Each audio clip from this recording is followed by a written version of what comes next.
propose to 1. Establish new dedicated freight corridors connecting Dankuni in the east to Surat in the west. Operationalize 20 new national waterways over the next 5 years. Starting with National Waterways 5 in Orissa to connect mineral-rich areas of Talcher and Angul and industrial centers like Kalinga Nagar to the ports of Paradeep and Dhamra. Training institutes will be set up as regional centers of excellence for development of required manpower for these waterways. This will benefit youth in the entire stretch of the waterways to train and acquire skills.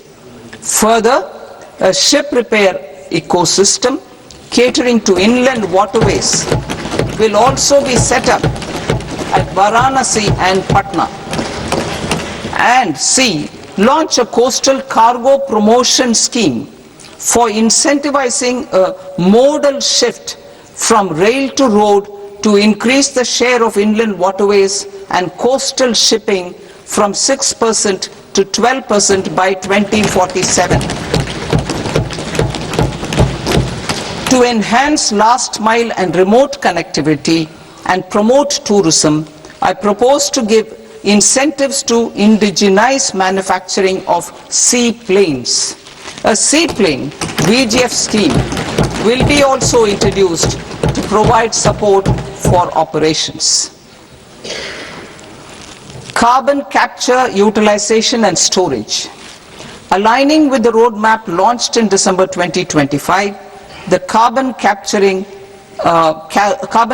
utilization and storage technologies at scale will achieve higher readiness and in end-use application across 5 industrial sectors, including power, steel, cement, refineries and chemicals.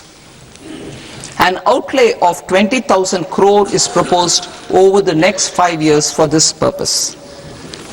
City economic regions.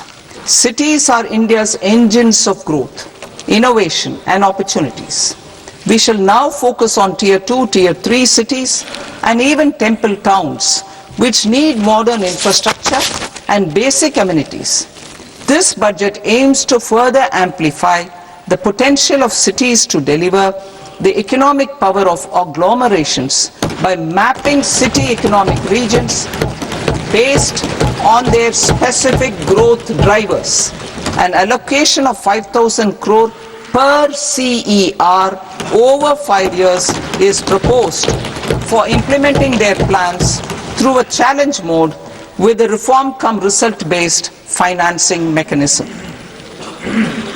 In order to promote environmentally sustainable passenger systems, we will develop 7 high-speed rail corridors between cities as growth connectors, namely Mumbai to Pune, Pune to Hyderabad, Hyderabad to Bengaluru, Hyderabad to Chennai, Chennai to Bengaluru, Delhi to Varanasi, Varanasi to Siliguri.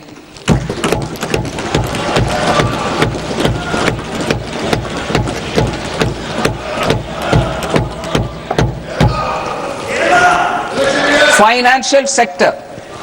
The Indian banking sector today is characterized by strong balance sheet, historic highs in profitability, improved asset quality, and coverage exceeding 98% of villages in the country. At this juncture, we are well placed to futuristically evaluate the measures needed to continue on the path of reform-led growth of this sector. I propose setting up a high-level committee on banking for Vikasit Bharat. High-level committee on banking for Vikasit Bharat to comprehensively review the sector and align it with India's next phase of growth while safeguarding financial stability, inclusion and consumer protection. The vision for NBFCs for Vikasit Bharat has been outlined with clear targets for credit disbursement, and technology adoption in order to achieve scale and improve efficiency in the public sector NBFCs. As a first step, it is proposed to restructure the Power Finance Corporation and Rural Electrification Corporation. I propose a comprehensive review of the foreign exchange management non-debt instruments rules to create a more contemporary, user-friendly framework for foreign investments consistent with India's evolving economic priorities. Corporate bond market. I propose to introduce a market-making framework with suitable access to funds and derivatives on corporate bond indices. I also propose to introduce total return swaps on corporate bonds. Municipal bonds. To encourage the issuance of municipal bonds of higher value by larger cities, I propose an incentive of 100 crore rupees for a single bond issuance. 100 crore rupees for a single bond issuance of more than 1,000 crore. The current scheme under Amrit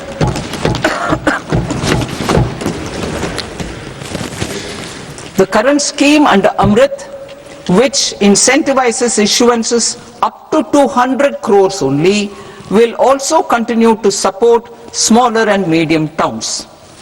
That will also continue to support the smaller and medium towns. Ease of doing business.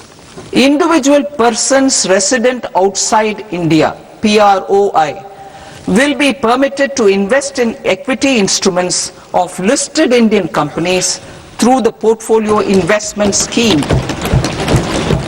It is also proposed to increase the investment limit for an individual PROI under the scheme from 5% to 10%, with an overall investment limit for all individual PROIs to 24% from the current 10%.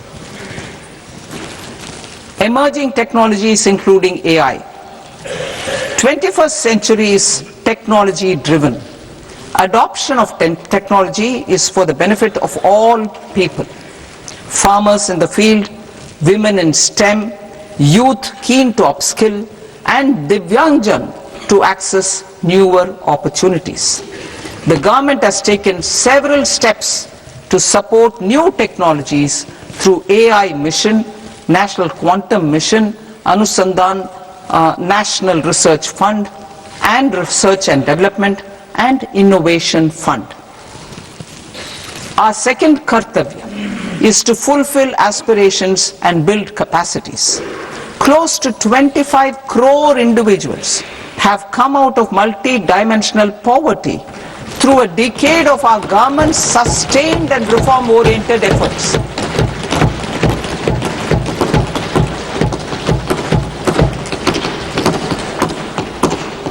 Our government has therefore decided to place a renewed emphasis on the service sector to provide a pathway to fulfilling aspirations of a youthful India with the following measures. I propose to set up a high-powered education to employment and enterprises standing committee to recommend measures that focus on services sector as a core driver of Vikasit Bharat. This will make us a global leader in services with a 10% global share by 2047. The committee will prioritize areas to optimize the potential for growth, employment, and exports. They will also assess the impact of emerging technologies, including AI, on jobs and skill requirements and propose measures thereof. To create a range of skilled career pathways, a new range of skilled career pathways for our youth, I propose interventions in the following sectors: health, Existing institutions for allied health professionals will be upgraded and new AHP institutions established in private and government sectors. This will cover 10 selected disciplines, including optometry, radiology, anesthesia, OT technology, applied psychology and behavioral health, and add 1 lakh AHPs over the next 5 years. A strong care system covering geriatric and allied care services will be built. A variety of NSQF aligned programs will be developed to train multi-skilled caregivers, combining core care and allied skills such as wellness, yoga, and operation of medical assistive devices. In the coming year, 1.5 lakh caregivers will be trained.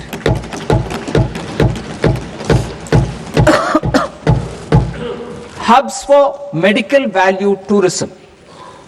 To promote India as a hub for medical tourism services, I propose to launch a scheme to support states in establishing 5 regional medical hubs in partnership with the private sector. These hubs will serve as integrated healthcare complexes that combine medical, educational, and research facilities. They will have Ayush centers, medical value tourism facilitation centers, and infrastructure for diagnostics, post-care, and rehabilitation. These hubs will provide diverse opportunities, job opportunities for health professionals, including doctors and AHPs. Ancient Indian yoga, already respected in several parts of the world, was given a mass global recognition when Honorable Prime Minister took it to the UN. Post-COVID, Ayurveda gained a similar global acceptance and recognition. Exporting quality Ayurveda products helps farmers who grow the herbs and youth who process the products. To meet growing global demand, a few more steps are being taken. I propose to 1. Set up 3 new All India Institutes of Ayurveda. 2. Upgrade Ayush pharmacies and drug testing labs for higher standards of certification ecosystem and make available more skilled personnel. 3. Upgrade the WHO Global Traditional Medicine Center in Jamnagar to bolster evidence-based research, training, and awareness for traditional medicine. Animal husbandry. Livestock contributes to close to 16% of farm income, including of poor and marginal households. To scale up availability of veterinary professionals by more than 20,000, I propose to roll out a loan-linked capital subsidy support scheme for establishment of veterinary and para-veterinary colleges, veterinary hospitals, diagnostic laboratories, and breeding facilities in private sector. Collaboration between Indian and foreign institutions will also be facilitated. Orange economy. India's animation, visual effects, gaming and comics sector, AVGC sector, is a growing industry projected to require 2 million professionals by 2030. I propose to support the Indian Institute of Creative Technologies, Mumbai, in setting up AVGC content creator labs in 15,000 secondary schools all over the country and 500 colleges. The Indian design industry is expanding rapidly, and yet there is a shortage of Indian designers.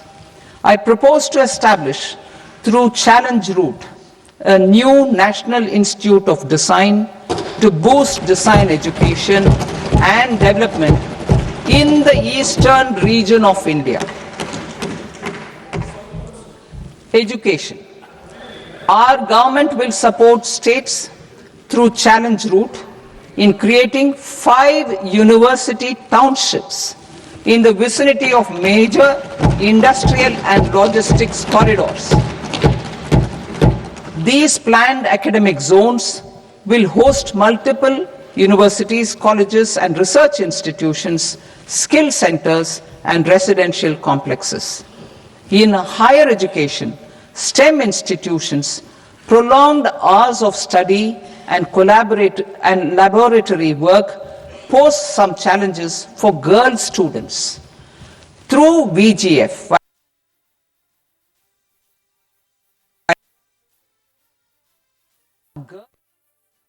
will be established in every district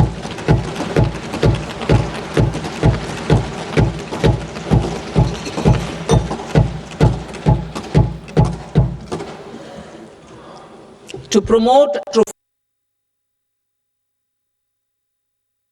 via immersive experiences.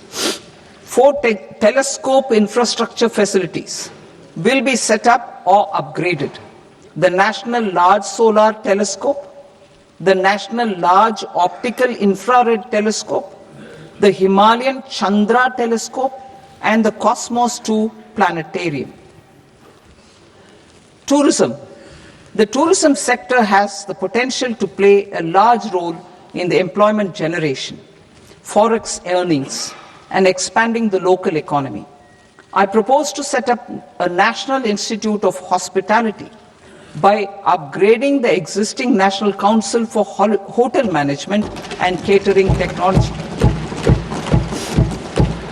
It will function as a bridge between academia, industry, and government.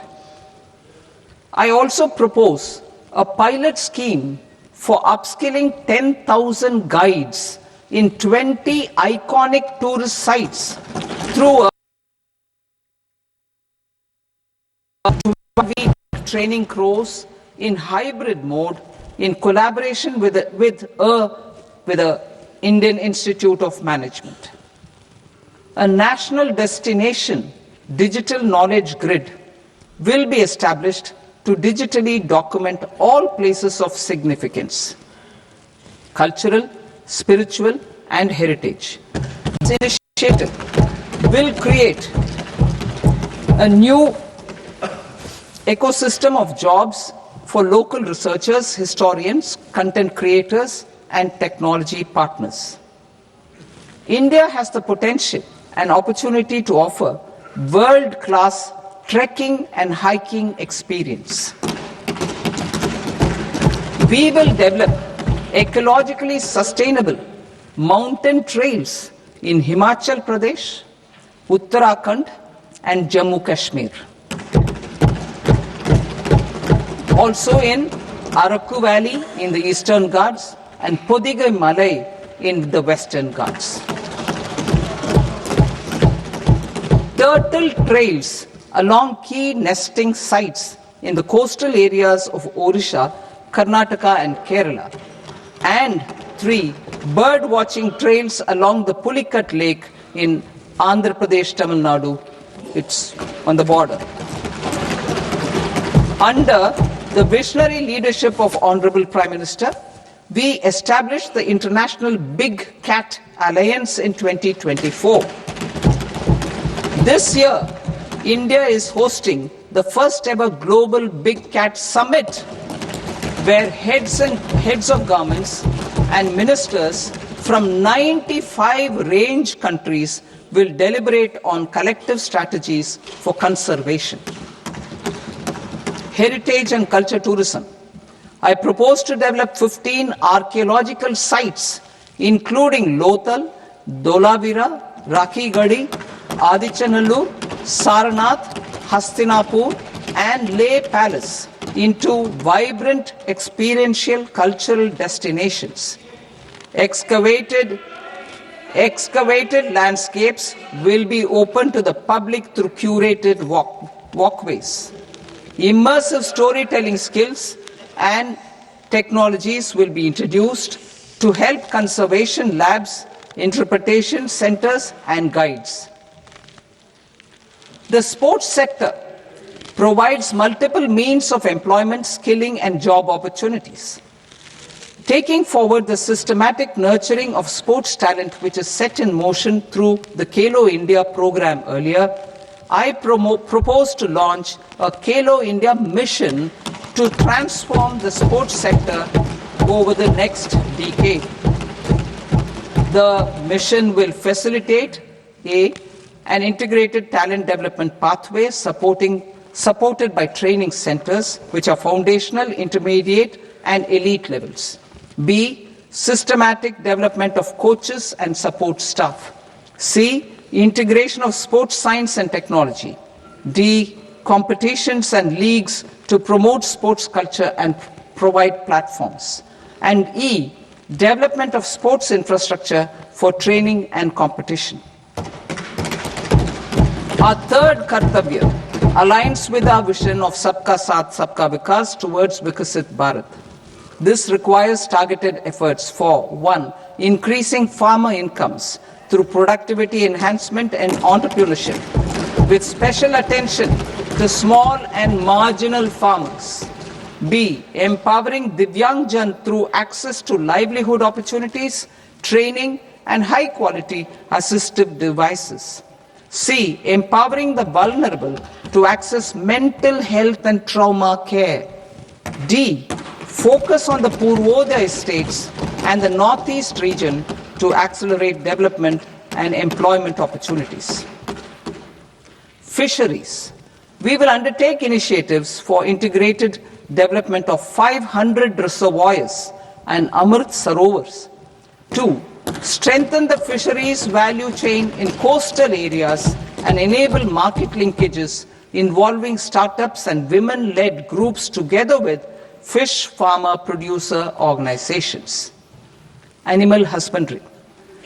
To provide quality employment opportunities in rural and peri-urban areas, we will support the animal husbandry sector in entrepreneurship development through A. A credit-linked subsidy program. B. Scaling up and modernization of livestock enterprises. C. Enhanced creation of livestock, dairy, and poultry. Enhanced creation of livestock, dairy, and poultry-focused integrated value chains. And D. Encourage creation of livestock farmer-producer organizations. High-value agriculture. To diversify farm outputs, increase productivity, enhance farmers' incomes, and create new employment opportunities, we will support high-value crops such as coconut, sandalwood, cocoa, cashew in the coastal areas, agar trees in northeast, and nuts such as almonds, walnuts, and pine nuts in our hilly regions. These, all of them, will be supported. India is the world's largest producer of coconuts. About 30 million people, including nearly 10 million farmers, depend on coconuts for their livelihood.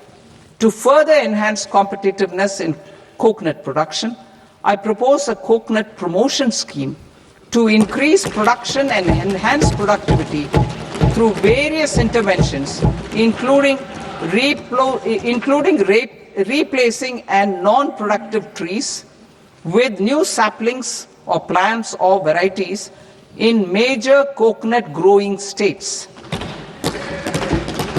A dedicated program is proposed for Indian cashew and cocoa to make India self-reliant in raw cashew and coconut production and processing, enhance export competitiveness, and transform Indian cashew and Indian cocoa into premium global brands by 2030. Sandalwood. Sandalwood is closely linked to India's social and cultural heritage. Our government will partner with state governments to promote focused cultivation and post-harvest processing to restore the glory of the Indian sandalwood ecosystem, to rejuvenate old, low-yielding orchards, and expand high-density cultivation of walnuts, almonds, and pine nuts, we will support a dedicated program to enhance farmer incomes and in bringing value addition by engaging youth. Bharat Vistar, that is virtually integrated system to access agricultural resources. I propose to launch Bharat Vistar, a multilingual AI tool that shall integrate the AgriStack portals and the ICAR package on agricultural practices with AI systems. This will enhance farm productivity, enable better decisions for farmers, and reduce risk by providing customized advisory support. She Marts for rural women-led enterprises. Building on the success of Lakpati Didi program, I propose to help women take the next step from credit-linked livelihoods to being owners of enterprises. Self-help entrepreneur, She Marts will be set up as community-owned retail outlets within the cluster-level federations through enhanced and innovative financing instruments. Empowering Divyangjan. Divyangjan Kaushal Yojana. Information technology, AVGC sectors, hospitality and food and beverages sectors often offer task-oriented and process-driven roles which are suitable for Divyangjan. We will ensure dignified livelihood opportunities through industry-relevant and customized training specific to each Divyangjan group. Divyang Sahara Yojana. Timely access to high-quality assistive devices for all eligible Divyangjan is a fundamental need.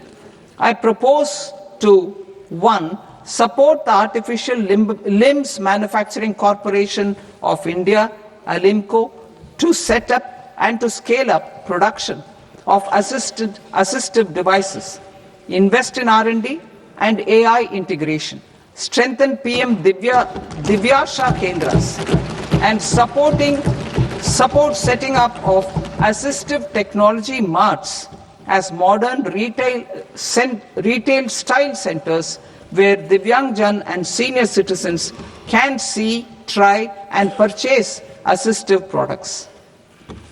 Reaffirming our commitment to mental health and trauma care. There are no national institutes for mental health care in North India. We will therefore set up a NIMHANS 2 and also upgrade national mental health institutes in Ranchi and in Tezpur as regional apex institutions. Emergencies expose families, particularly the poor and vulnerable, to unexpected expenditure. We will strengthen and increase these capacities by 50% in district hospitals by establishing emergency and trauma care centers.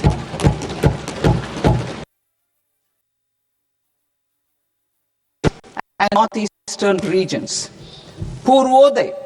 I propose the development of an integrated East Coast industrial corridor with a well-connected node at Durgapur, creation of 5 tourism destinations in 5 Purvodaya states, and the provision of 4,000 e-buses.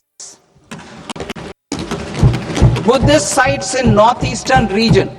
The northeastern region is of Theravada and Mahayana or Vajrayana traditions. I propose to launch a scheme for development of Buddhist circuits in Arunachal Pradesh, Sikkim, Assam, Manipur, Mizoram, and Tripura. The scheme will cover preservation of temples and monasteries, pilgrimage interpretation centers, connectivity, and pilgrim amenities. 16th Finance Commission. On 17th November 2025, the 16th Finance Commission submitted its report to the President. As mandated under Article 281 of the Constitution, the government is to lay the report along with the explanatory memorandum on the action taken report on the recommendations of the Commission in Parliament, which, Sir, Honourable Speaker, you've allowed me to do at the commencement of this session. The government has accepted the recommendation of the Commission to retain the vertical share of devolution at 41%. As recommended by the Commission, I have provided 1.4 lakh crores of rupees to the states for the year 2026-2027 as Finance Commission grants. These include rural and urban local body and disaster management grants. Fiscal consolidation. Government has been delivering on our fiscal commitments consistently without compromising on social needs. To strive towards accepted standards of fiscal management in Budget 25-26, I had indicated that the central government would target reaching a debt to GDP ratio of 50 plus or minus 1% by 2030-31. In line with this, the debt to GDP ratio is estimated to be 55.6% of GDP in BE 26-27, compared to 56.1% of GDP in RE 25-26. A declining debt to GDP ratio will gradually free up resources for priority sector lending and expenditure by reducing the outgo on interest payments. One of the main operational instruments for debt targeting is the fiscal deficit. I am happy to inform this august House that I fulfilled my commitment made in 2021-2022 to reduce fiscal deficit below 4.5% of GDP by 25-26. In RE 25-26, the fiscal deficit has been estimated at par with BE of 2025-26 at 4.4% of GDP. In line with the new fiscal prudence path of debt consolidation, the fiscal deficit in BE 26-27 is estimated to be 4.3% of the GDP.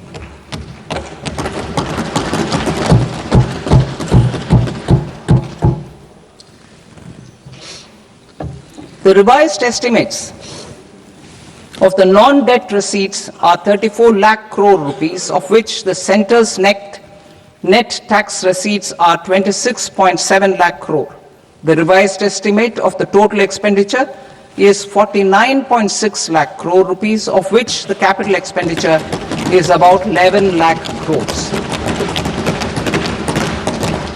Budget estimates 2026 to 2027. Coming to 26-27, the non-debt receipts and the total expenditure are estimated as 36.5 lakh crore and 53.5 lakh crore respectively. The centre's net tax receipts are estimated at 28.7 lakh crore rupees. To finance the fiscal deficit, the net market borrowings from dated securities are estimated at 11.7 lakh crore rupees. The balance financing is expected to come from small savings and other sources. The gross market borrowings are estimated at 17.2 lakh crore rupees. I'll now move to Part B. Part B, direct taxes.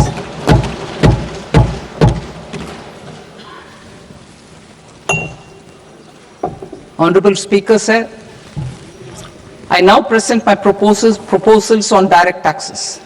New Income Tax Act.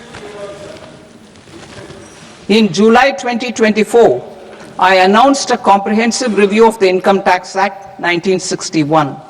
This was completed in a record time, and the Income Tax Act 2025 will come into effect from 1st April 2026. The simplified income tax rules and forms will be notified shortly. giving adequate time to taxpayers to acquaint themselves with its requirements. The forms have been redesigned such that ordinary citizens can comply without difficulty. Ease of living. I propose that any interest awarded by the Motor Accident Claims Tribunal to a natural person will be exempt from income tax, and any TDS on this account will be done away with. I propose to reduce TCS rate on the sale of overseas tour program package from the current 5% and 20% to 2% without any stipulation of amount. I propose to reduce TCS rate for pursuing education and for medical purposes under the Liberalized Remittance Scheme, popularly known as LRS, from 5% to 2%.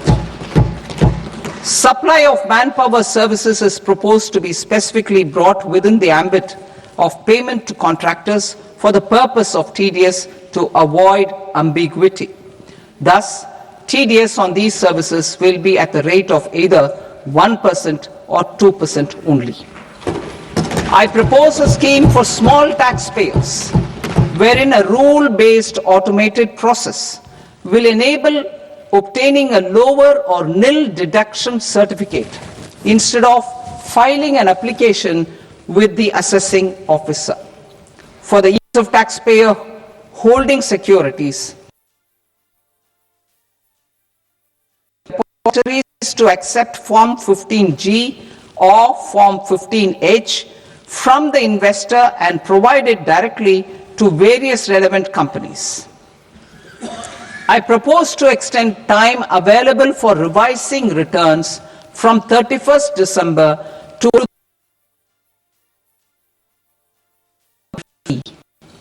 I also propose to stagger the timeline for filing of tax returns. Individuals with ITR 1 and ITR 2 returns will continue to file till 31st July, and non-audit business cases or trusts are proposed to be allowed time till 31st August. TDS on sale of immovable property by a non-resident is proposed to be deducted and deposited through resident buyers and his or her PAN-based challan instead of requiring a TAN, which is a temporary accounting number. To address practical issues of small taxpayers like students, young professionals, tech employees, relocated NRIs, and such others, I propose to introduce a one-time 6-month foreign asset disclosure scheme for these taxpayers to disclose.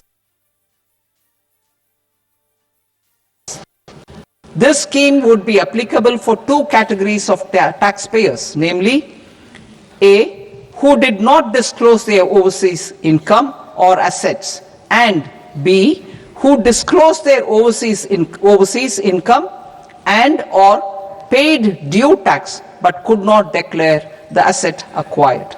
For category A, the limit of undisclosed income or asset is proposed to be up to 1 crore rupees. They need to pay 30% of fair market value of asset or 30% of undisclosed income as tax and 30% as additional income tax in lieu of penalty, and would thereby get immunity from prosecution. For category B, asset value is proposed to be up to 5 crore rupees. Here, immunity from both penalty and prosecution will be available with a payment of fee of 1 lakh rupees. Rationalizing penalty and prosecution. Multiplicity of proceedings are hindrance to the ease of doing business. I propose to integrate assessment and penalty proceedings by way of a common order for both. There will be no interest liability on the taxpayer on the penalty amount for the period of appeal before the first appellate authority, irrespective of the outcome of appeal process. Further, quantum of prepayment is being reduced from 20% to 10% and will continue to be calculated only on core tax demand. As an additional measure for reducing litigation, I propose to allow taxpayers to update their returns even after reassessment proceedings have been initiated, and an additional 10% tax rate over and above the rate applicable for the relevant year. The assessing officer will then use only this updated return in his proceedings. There is already a framework for immunity from penalty and prosecution in the cases of underreporting. I propose to apply this framework for immunity to misreporting too. However, in such a case, the taxpayer will need to pay 100% of the tax amount as an additional income tax over and above the tax and interest due. Penalties for certain technical defaults, such as failure to get accounts audited, non-furnishing of transfer pricing audit report, and default in furnishing statement for financial transactions are proposed to be converted into fee.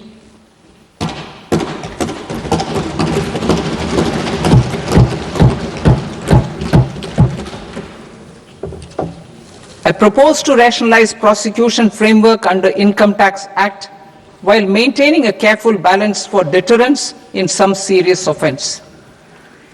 Non-production of books of account and documents and requirement of TDS payment where payment is made in kind are being decriminalized. Further, minor offences will attract fine only. The remaining prosecutions will be graded commensurate with the quantum of offence.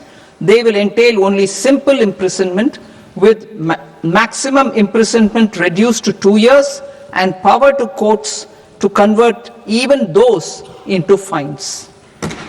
There is no penalty. There is no penalty presently for non-disclosure of non-immovable foreign assets with aggregate value less than 20 lakh rupees. I propose to also provide them with immunity from prosecution with retrospective effect from 1/10/2024.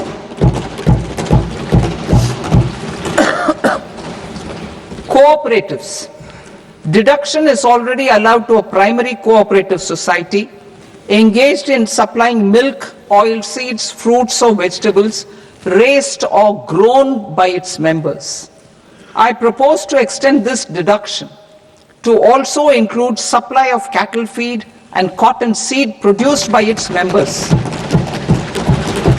I propose to allow inter-cooperative society dividend income as deduction under the new tax regime to the extent it is further distributed to its members.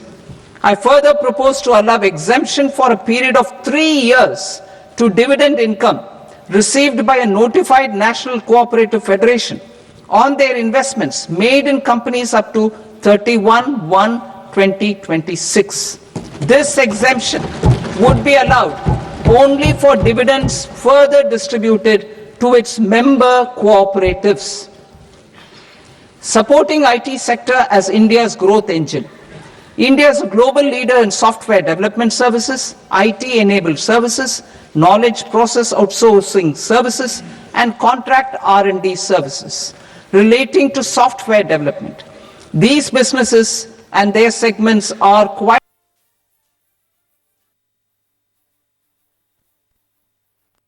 single category of information technology services with a common safe harbor margin of 15.5% applicable to all.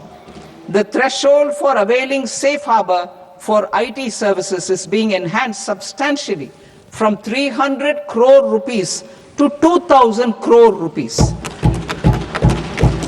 Safe harbor for IT services shall be approved by an automated rule-driven process without any need for tax officer to examine and accept the application. Once applied by an IT services company, the same safe harbor can be continued for a period of 5 years at a stretch at its choice. For IT services companies who want to conclude advanced pricing agreement, APA, I propose to fast-track unilateral APA process for IT services and endeavor to conclude it within a period of 2 years. The period of 2 years can be extended by a further period of 6 months on taxpayers' request. I propose to extend the facility of modified returns available to the entity entering APA to its associated entities also. Attracting global business and investment. Recognizing the need to enable critical infrastructure and boost investment in data centers, I propose to provide tax holiday till 2047 to any foreign company that provides cloud services to customers globally by using data center services from India. It will, however, need to provide services to Indian customers through an Indian reseller entity. I also propose to provide a safe harbor of 15% on cost in case the company providing data center services from India is a related entity. To harness the efficiency of just-in-time logistics for electronic manufacturing, I propose to provide safe harbor to non-residents for component warehousing in a bonded warehouse at a profit margin of 2% of the invoice value. The resultant tax of about 0.7% will be much lower than in competing jurisdictions. To provide fillip to toll manufacturing in India, I propose to provide exemption from income tax for 5 years to any non-resident who provides capital goods, equipment or tooling to any toll manufacturer in a bonded zone. To encourage vast pool of global talent to work in India for a longer period of time, I propose to provide exemption to global, non-India sourced income of a non-resident expert for a stay period of 5 years under notified schemes.